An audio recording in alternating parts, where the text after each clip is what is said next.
Bună, dragii mei, bine ați venit la previziunile voastre pentru energia lunii septembrie. Acestea se aplică tuturor celor care au soarele, luna și ascendentul în Taur.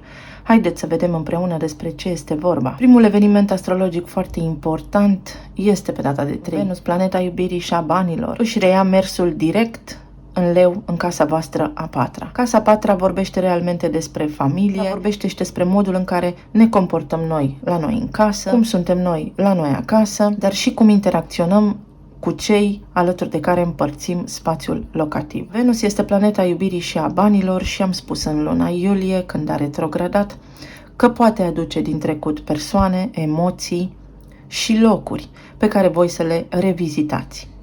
Planeta iubirii vorbește aici despre relația dintre voi și cei din casa voastră, sau poate relația dintre voi și o persoană dragă vouă cu care poate nu ați ajuns să împărțiți un spațiu locativ, dar v-ați făcut anterior planuri împreună. Această energie aici acum devine magnetică pentru că Venus este o energie care atrage. Veți atrage noi idei. Casa voastră se va simți din nou un loc plăcut, care va aduce bucurie. Puteți să vă mutați cu o persoană dragă. Poate cineva de la voi din casă se mută în afara casei. Dacă cumva au apărut din trecut oameni dragi vouă, acum s-ar putea să își vadă de drumul lor, pentru că în perioada de retrogradare Venus a pus amprenta pe lucrurile care nu erau rezolvate. Și am făcut atunci o comparație cu anul 2015, când această temă s-a mai repetat. Este un ciclu de 8 ani. Tot aici Venus pune amprenta pe modul în care poate vă împărțiți timpul între casă și carieră. Și ce alegere aveți de făcut? Această casă vouă v-a fost activată anterior de nodul nord, care s-a regăsit aici în Taur, care a spus trebuie să te stabilești, trebuie să îți ancorezi steagul undeva și să fii conștient de alegerile tale. Tot aici s-ar putea ca acum să aveți parte de bani în plus pentru casă, să puteți reamenaja casa dacă doriți sau să cumpărați lucruri utile în casa voastră sau pentru cei care locuiesc aici cu voi. Tot casa patra ne vorbește despre trecut, rădăcină și iertare. Lăsat trecutul în urmă, făcut pace cu el, integrat și adus armonie în viața voastră pentru că este atât de necesară în zilele ce vor urma. Mergem mai departe și pe data de 4 septembrie, mărețul Jupiter intră în retrogradare fix în casa voastră întâi, în Taur. Jupiter am spus că lucrează cu materialul clientului, iar casa întâi este casa eului, modul în care ceilalți ne percep pe noi. Are legătură cu aspectul fizic, dar are legătură și cu modul în care noi percepem viața sau modul în care ceilalți ne percep pe noi. Jupiter vrea imaginea de ansamblu pentru că el este înțeleptul. Ne oferă așa o claritate la nivel de tablou complet al vieții noastre. Jupiter aici am mai spus că poate aduce pentru unii dintre voi kilograme în plus, iar acum este o ocazie absolut colosală să scăpați de ele în cazul în care vă doriți. Să reveniți la o dietă mai sănătoasă, să aveți mai multă grijă de corpul vostru, de sănătatea voastră. Și da, Taurul este o energie care se mișcă greu, care este greu de convins. Iată că acum puteți găsi motivația. Pentru că o perioadă de retrogradare cu Jupiter aici spune ai tot ce-ți trebuie, ai cunoașterea, ai resursele, fă-o. Tot Jupiter vorbește aici în Taur și despre bani. Poate-ți investi prea mult în lucrurile care sunt în exterior și acum este momentul să investiți resursele voastre financiare în voi, în creșterea voastră personală, în educația voastră și în lucrurile care vă hrănesc sufletul. Aici se regăsește pentru voi Uranus, care a intrat în perioada de retrogradare, Uranus care spune de la capăt. Uranus este cel care trezește, Uranus este cel care corelează și unește punctele întrerupte. O imagine de ansamblu pe care înainte nu ați văzut-o. O schimbare generală care poate lua amploare în următoarea perioadă și vă este de foarte bun augur. Este o lună pe care nu vreți să o ratați și este o lună de care puteți beneficia intens și pe deplin.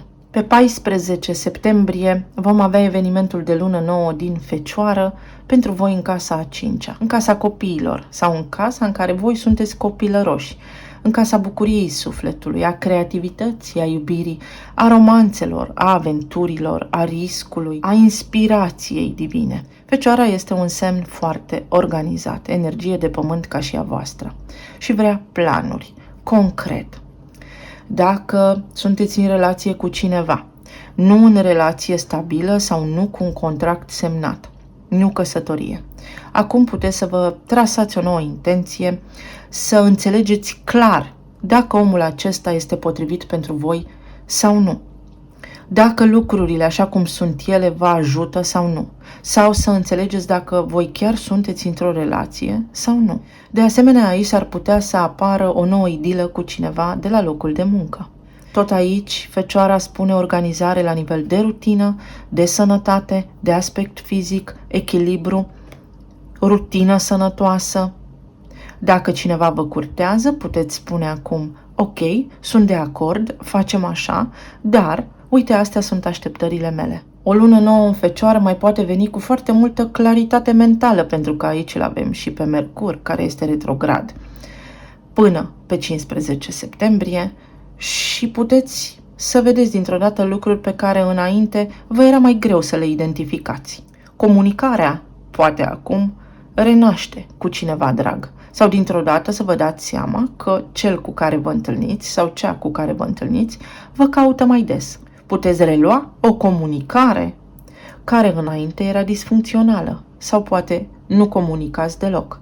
Pe 15 la fix o zi după, Mercur își reia mersul direct aici în Fecioară și pune din nou lupa pe aceste aspecte. Ești sigur că tot aici copiii voștri pot începe o nouă etapă. Această nouă etapă are nevoie de susținerea voastră cu un plan foarte bun și strategic. Claritate, ordine și disciplină aduce Fecioara aici. Pe 23 septembrie, Soarele se mută în Balanță în casa a 6-a, în casa Fecioarei, pentru că totul este interconectat. Iar casa a 6-a vorbește despre cum suntem noi în serviciul celorlalți, despre activitatea noastră zilnică, despre mersul la serviciu, despre ceea ce facem noi în mod recurent, despre sănătatea noastră, despre rutina noastră și despre mentorii pe care îi avem în viața noastră, despre animalele de companie, dar și despre oamenii care sunt, să spunem, declarați dușmani. Aici Soarele în Balanță face pace. Avem nodul sud aici, relații care poate nu funcționau bine, colegi de serviciu cu care chiar nu vă înțelegeați înainte. Acum abandonați conflictul sau este recomandat să îi lăsați în pace, să vă vedeți de drumul vostru și să nu mai reacționați la lucrurile care înainte vă declanșau emoții negative. Tot aici puteți acum să găsiți un echilibru între viața personală și cea de la serviciu. Tot aici puteți începe să faceți curățenie la orice nivel. Cine sunt eu în raport cu mine, cine sunt eu în raport cu ceilalți, ce fac eu, ce fac ceilalți, pentru că acest lucru vă reflectă rutina. Dacă ceva vă incomodează, este timpul să remediați. Urmând ca luna să se încheie cu luna plină din Berbec pe 29 martie, din casa voastră a 12-a. Casa 12 este tărâmul ascuns, este ceea ce știm doar noi, este spiritualitatea, este pântecul mamei, este locul din care venim și absorbim energetic lucrurile pe care le vom desfășura inconștient în viața noastră, iar Berbecul vrea acțiune. Guvernatorul Berbecului se regăsește în Balanță, în casa voastră a 6-a. Și acum vă veți confrunta voi cu voi înșivă și vă veți spune frumos în oglindă, poți.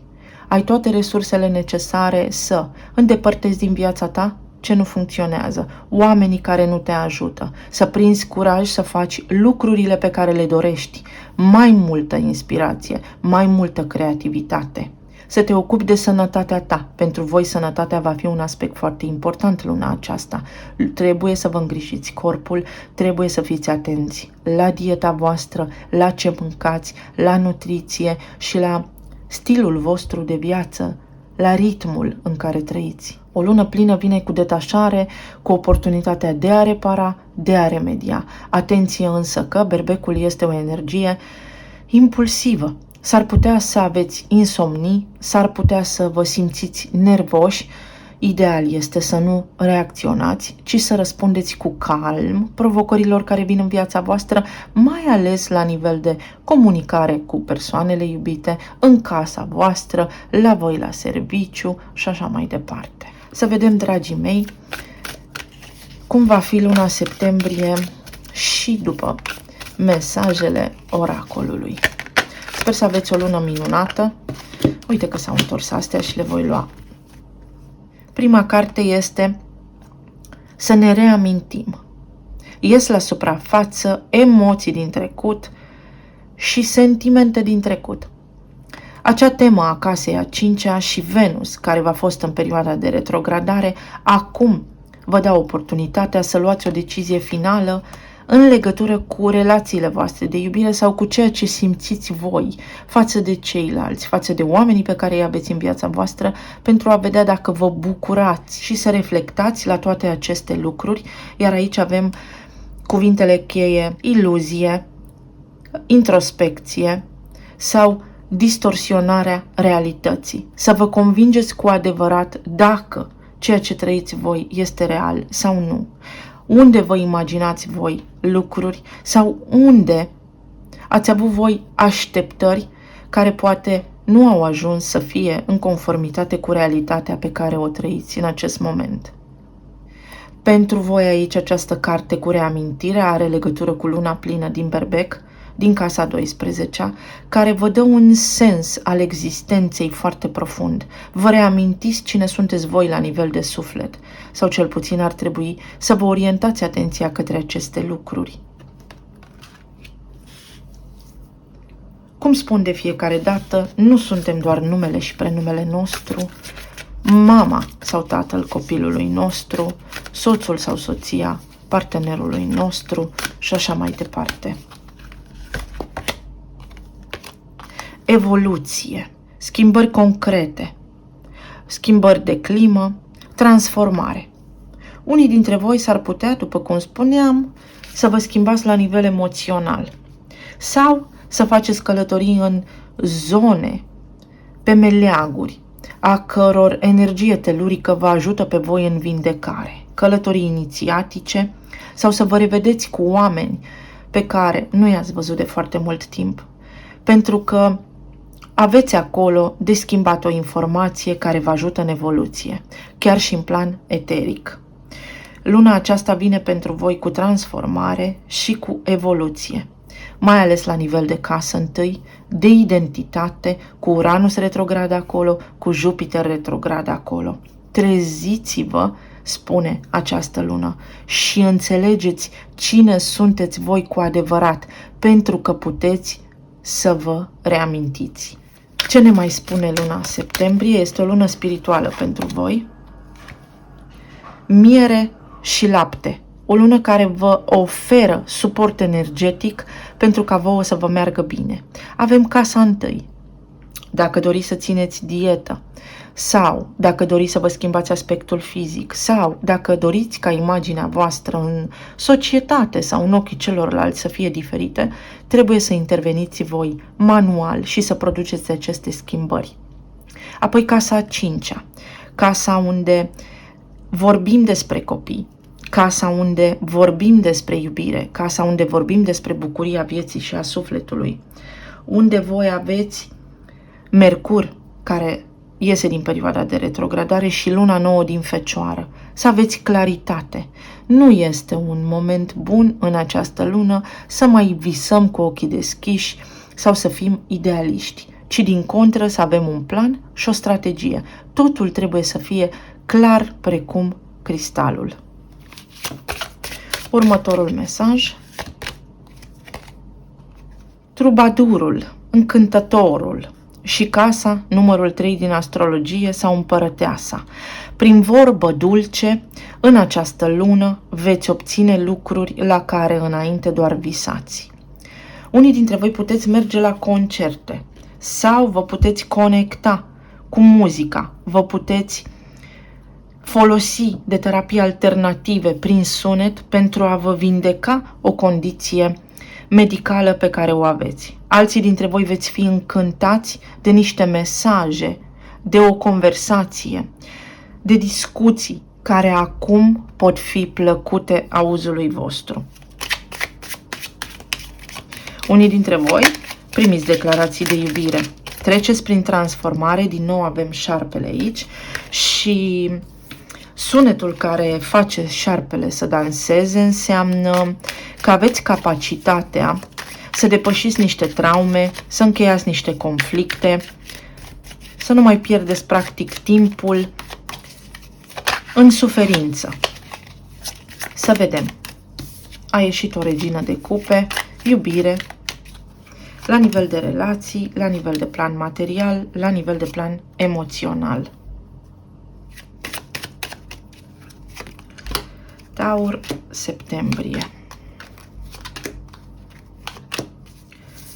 La nivel de relații, voi veniți după o perioadă de angoasă, veniți după o perioadă de tăcere și după răni multe, după conflicte poate, sau după suferință. Iar aici pajul de monede vorbește despre lucruri concrete. Luna nouă din casa 5-a din Fecioară va aduce informația sau va aduce claritatea mentală și acum puteți lua o decizie pentru a ieși din acest blocaj, pentru a relua poate o comunicare cu cineva, pentru a vă da seama dacă iubiți pe cineva sau pentru a vă convinge dacă oamenii la care vă gândiți voi acum vă iubesc sau nu, sau a fost doar în mintea voastră, sau ați zăbovit prea mult într-un loc, într-un punct, în imaginația voastră și vă puteți acum elibera. Pentru unii dintre voi, persoanele la care vă gândiți voi, dacă cumva nu erau în contact cu voi sau nu erau hotărâte, acum în această lună pot fi mai determinate, mai clare în ceea ce spun și pot vorbi cu voi. Primiți vești de la oamenii la care vă gândiți voi, unii dintre voi. Să vedem. Ce aduce 4 de spade? O regină de monede. Stabilitate.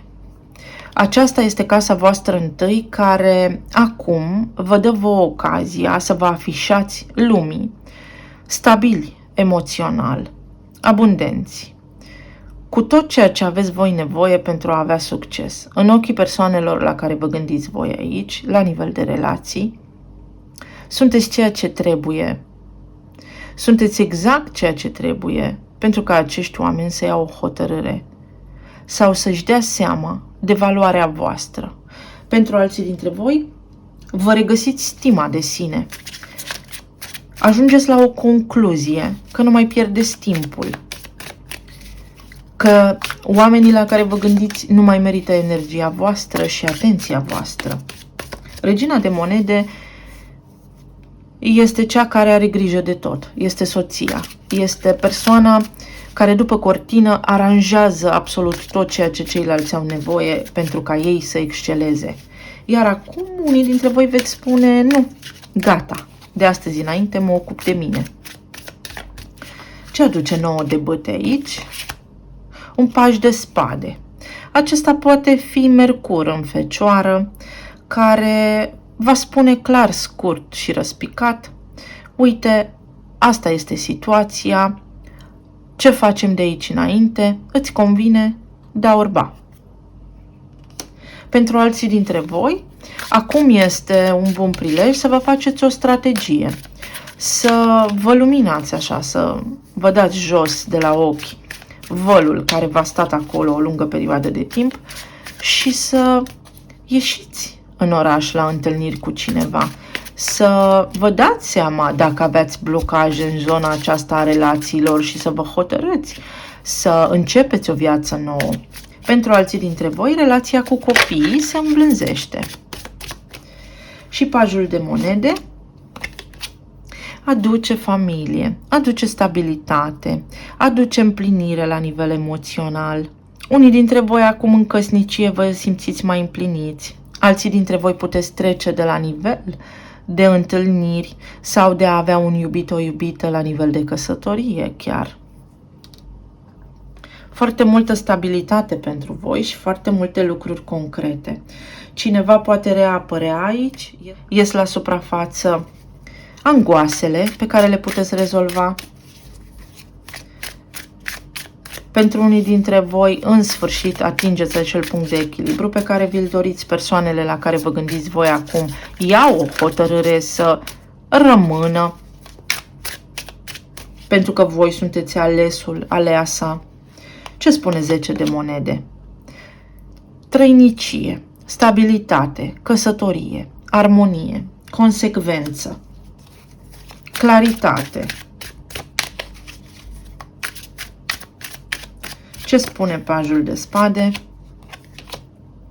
10 de cupe. Vrei sau nu vrei?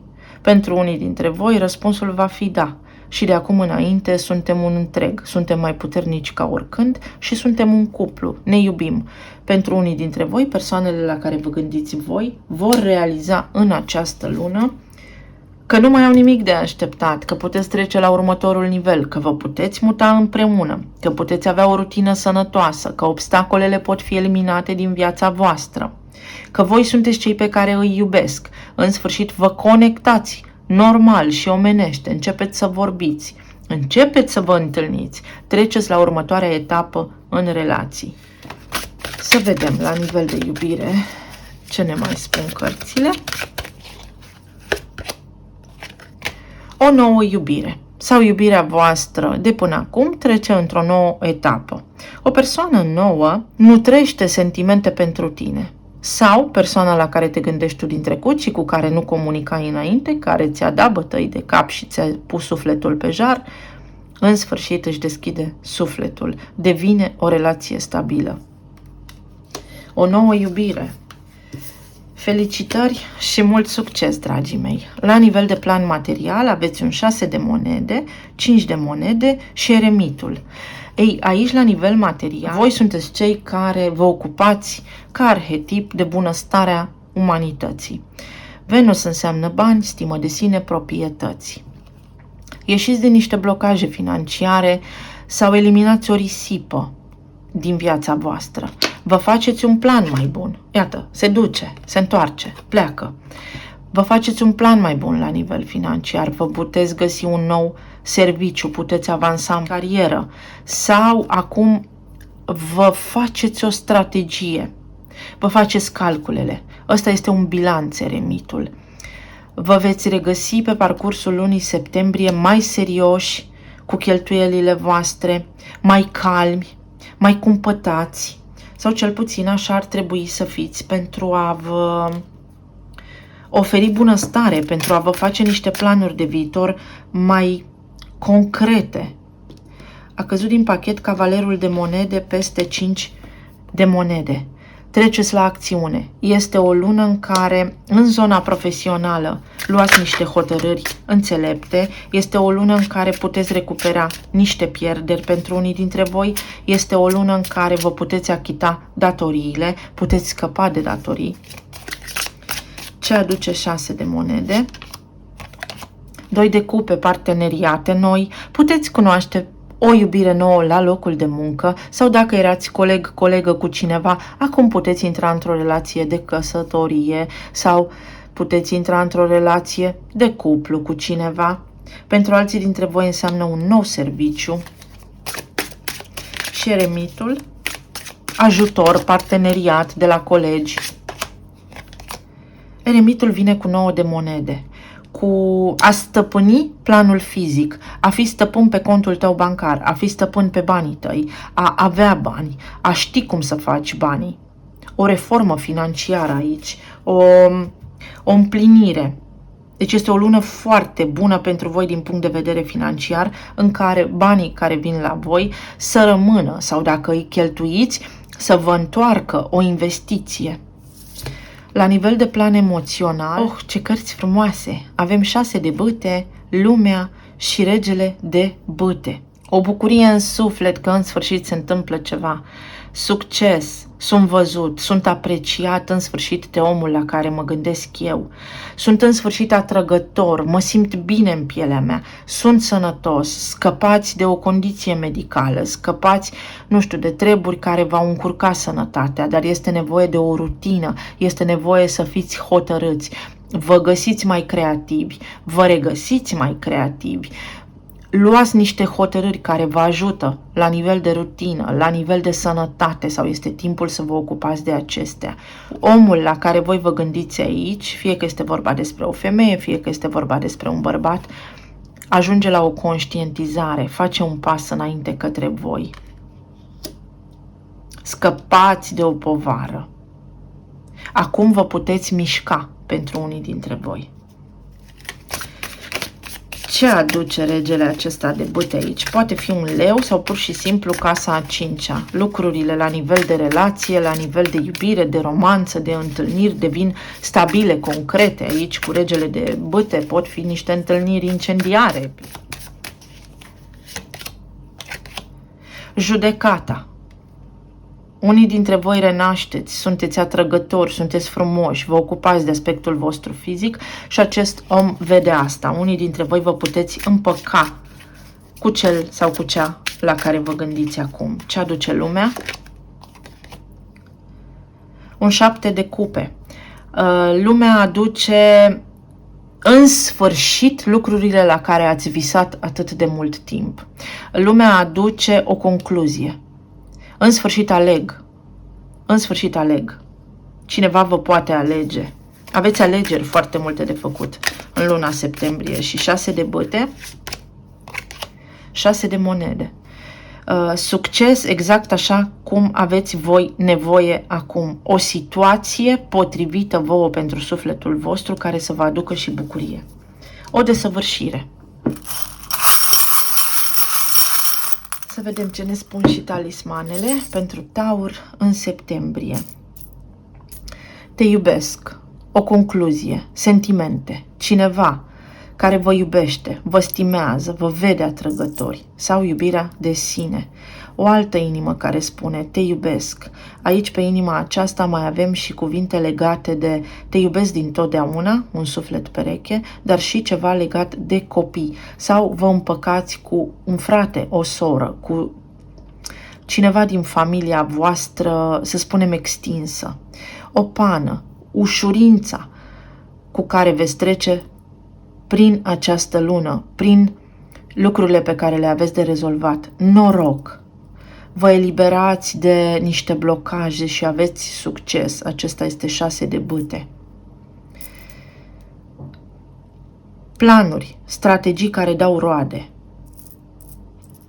Un semn al gemenilor și al săgetătorului sau axa cunoașterii. Puteți cunoaște pe cineva nou. Cum în sfârșit vedeți imaginea de ansamblu, vedeți o concluzie, ajungeți la o concluzie.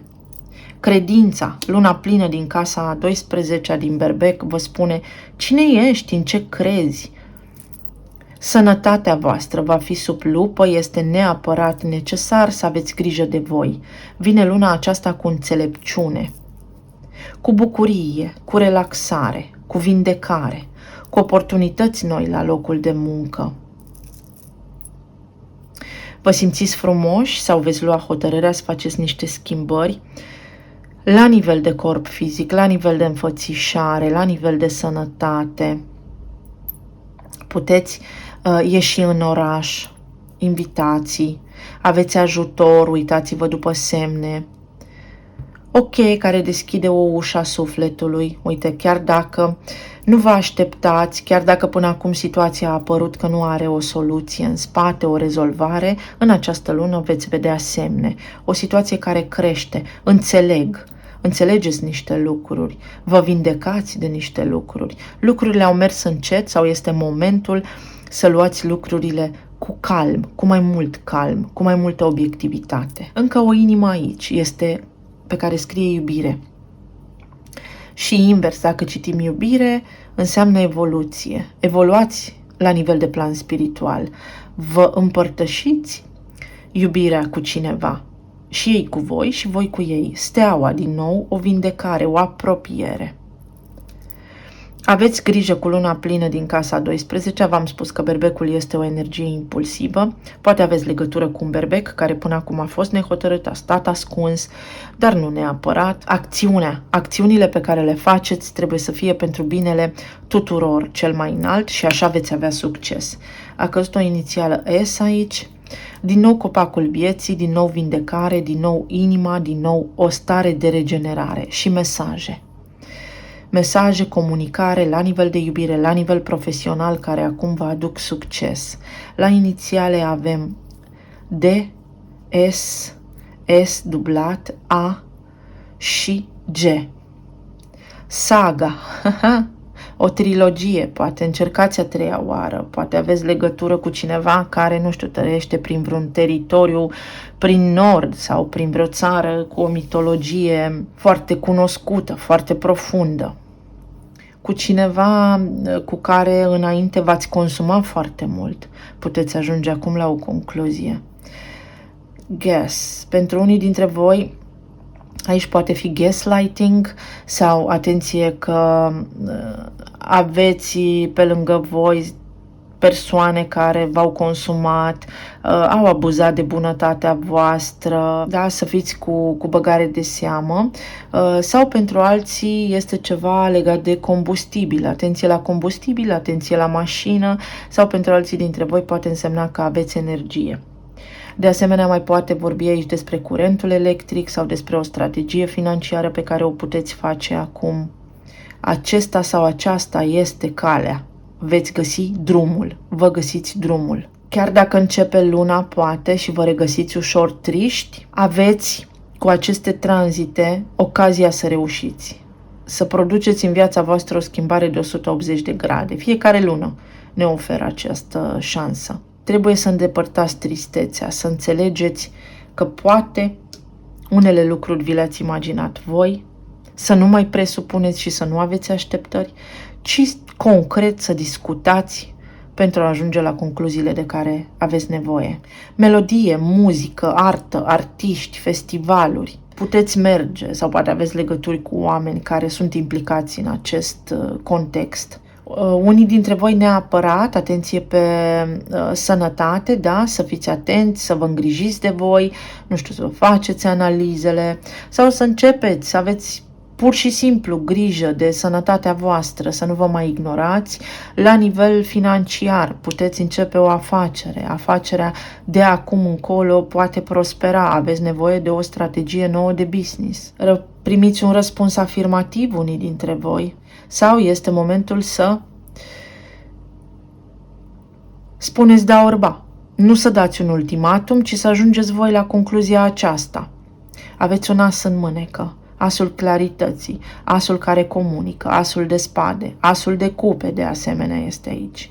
Aici văd oameni care poate au provocări cu chestiuni legate, nu știu, de scleroză multiplă, de provocări cu mersul, cu mișcarea. Încercați să găsiți un homeopat bun pe lângă tratamentul alopat pe care poate îl luați și să știți că s-au găsit